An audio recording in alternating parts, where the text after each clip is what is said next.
Personal loan ले रखा है या लेने जा रहे हैं तो अब ज़्यादा ब्याज भरने के लिए तैयार हो जाइए।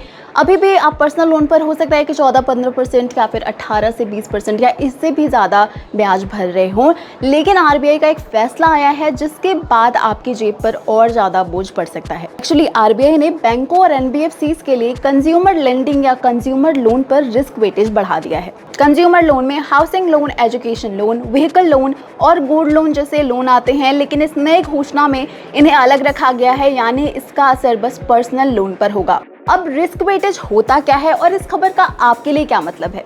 देखिए, पर्सनल लोन अनसिक्योर्ड लोन होता है, यानी इस पर सबसे ज्यादा रिस्क होता है। इसका कोई कोलेटरल नहीं होता, इसके डूबने का खतरा सबसे ज्यादा होता है। ऐसे में आरबीआई बैंकों से कहता है कि वो अनसिक्योर्ड लोन देने के लिए अपने पास एक्स्ट्रा अमाउंट का बफर रखें।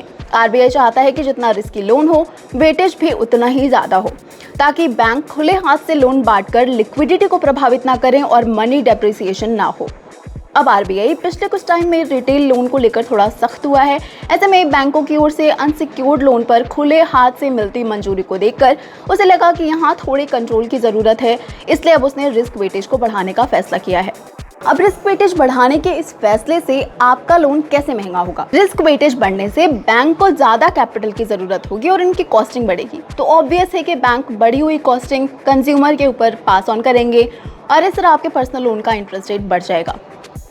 एक इम्पॉर्टेंट पॉइंट जो नोट करने लायक है वो ये कि इस फैसले से जो नए लोन है वो तो महंगे होंगे ही, जो लोन कंज्यूमर्स ने पहले से ले रखे हैं उन पर भी ब्याज बढ़ेगा। अब आप हमें बताइए कि आरबीआई के इस फैसले का क्या असर होगा? आपको क्या लगता है? क्या पर्सनल लोन और ज़्यादा महंगा होने वाला है और अब क्या आप पर्सनल लोन लेंगे इफ़ यू नीड इट? तो शेयर करिए अपना पॉइंट ऑफ व्यू हमसे कमेंट सेक्शन में कमेंट करके बताइए और बाकी बिजनेस और पर्सनल फाइनेंस की खबरों के लिए देखते रहें जी बिजनेस।